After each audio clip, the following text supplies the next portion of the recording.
my grandmother, this is how she would do it. And look how beautiful, plump and cooked. Yat ehtinne masanın. This is Navajo Grandma, and today we are going to be making pinto beans from scratch.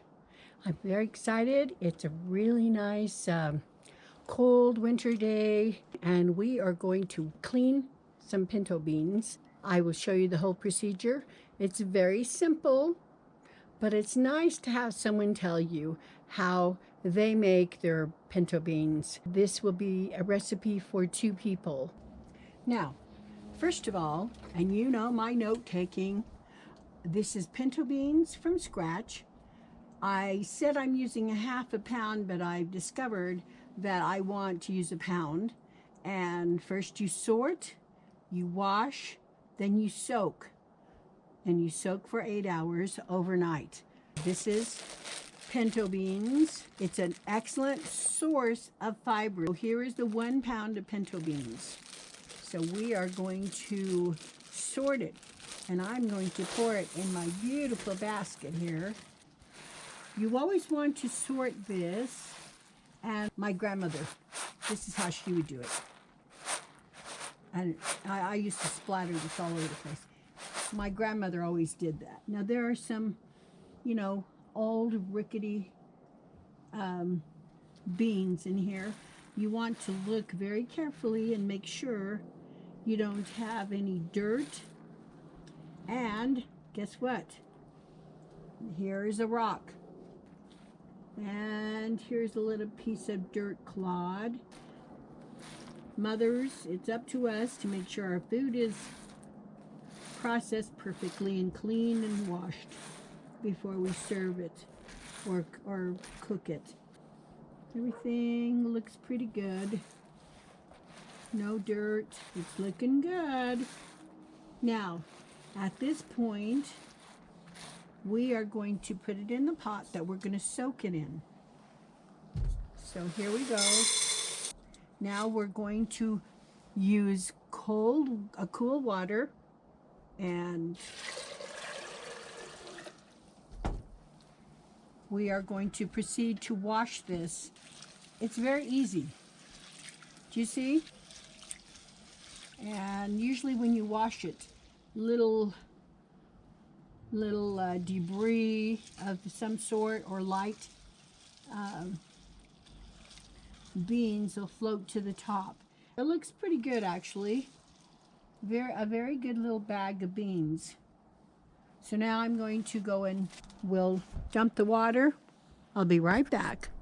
Okay, we have finished washing the beans. We are just going to put water in it and cover it about 3 inches. 3 inches from the top of the beans. Okay, there we go. And here we have the beans, and they're ready to go.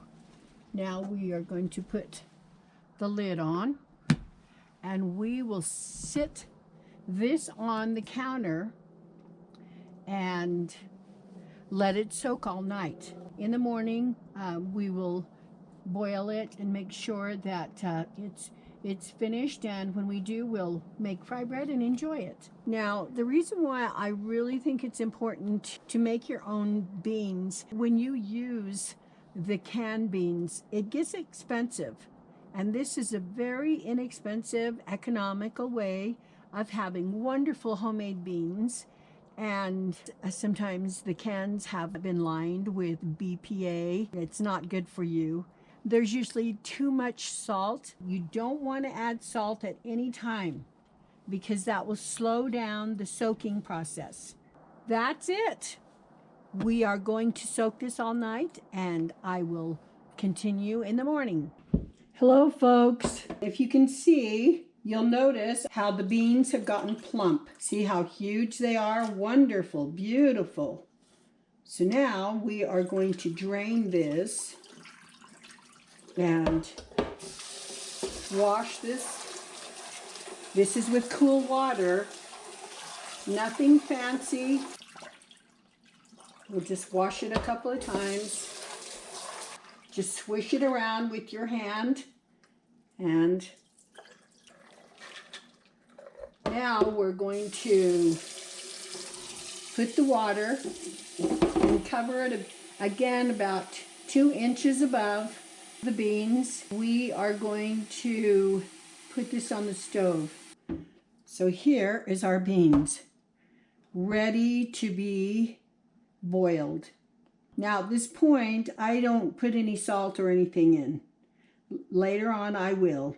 Now that we've washed our beans, put it on a little high, let it boil, and once it boils, then you want to turn the fire down and let it simmer for a couple of hours, probably 2.5 hours. This is the last step, basically, till we can taste it and eat it with fry bread.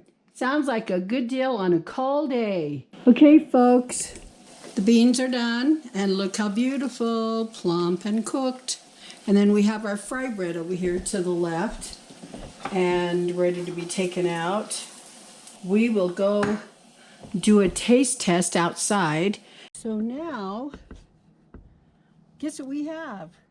I fry bread. I've already given myself a serving of beautiful beans. And here's our hot beans. Just look how gorgeous. Guess what we add? Cayenne pepper. Always have to have some heat there.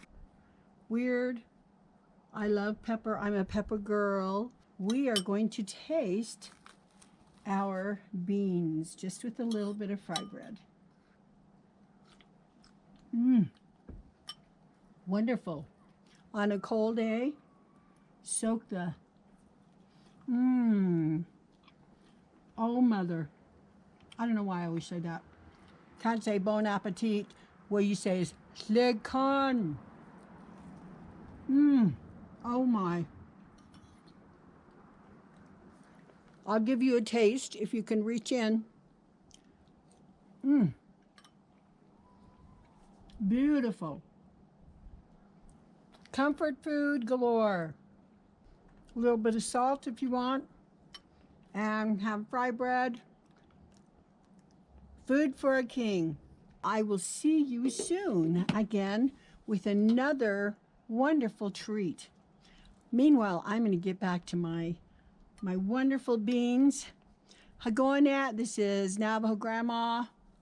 Love doing this for you. Go and try it.